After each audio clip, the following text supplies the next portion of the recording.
Magandang araw nga mga kanayon, at magluluto naman nga tayo ngayong araw ng ginataan na hipon na may kalabasa mga kanayon.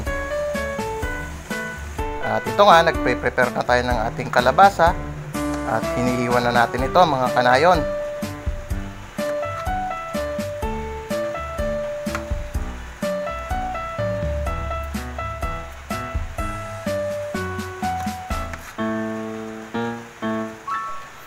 Siyempre, nahiwa na rin natin yung ating mga pampalasa mga kanayon tulad ng sibuyas, kamatis at saka yung ating bawang mga kanayon.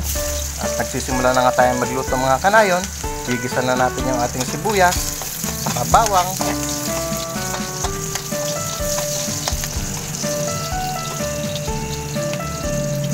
At ilalagay din natin yung ating kamatis mga kanayon. Palalambutin lang natin yung ating kamatis mga kanayon. At saka natin ilalagay yung ating kalabasa.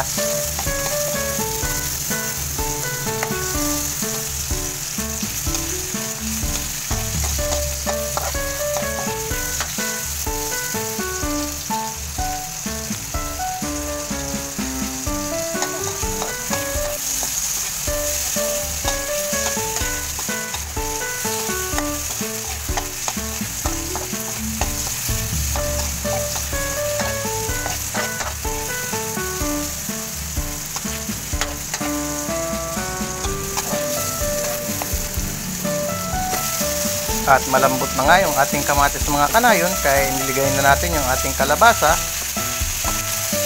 Gigisahin na natin siya mga kanayon.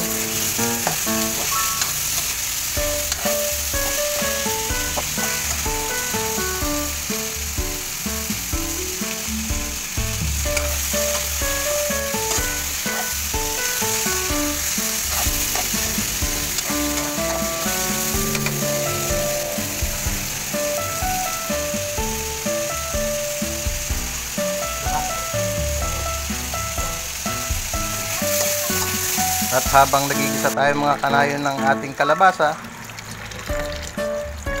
ito nga, at lilinisan naman natin yung ating hipon mga kanayon.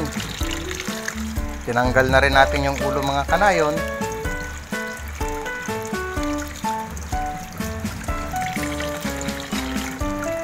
Para iwas tinik pag tayo kumain mamaya mga kanayon. At ayan mga kanayon, nilagay na natin yung ating hipon at saka yung ating gata na hindi ko na naipakita kanina mga kanayon dahil busy tayo maglinis ng ating hipon. Ayan, at pakukuluan naman natin ito mga kanayon upang lumambot yung ating kalabasa at saka maluto yung ating hipon.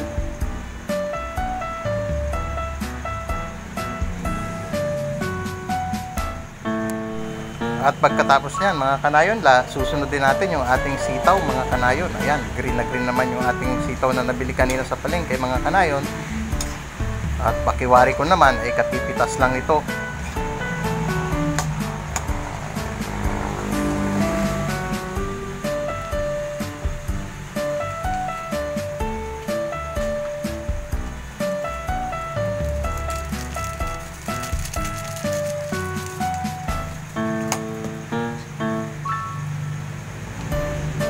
At lalagyan natin ng paminta.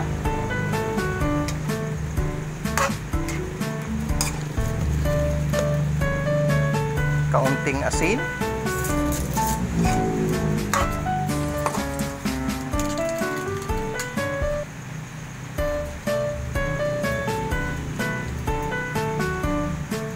At yung ating sikretong cubes na pampalasa mga kanayon. Sa mga hindi naman naglalagay nito, pwede din naman na asin na lang ang ilagay natin mga kanayon.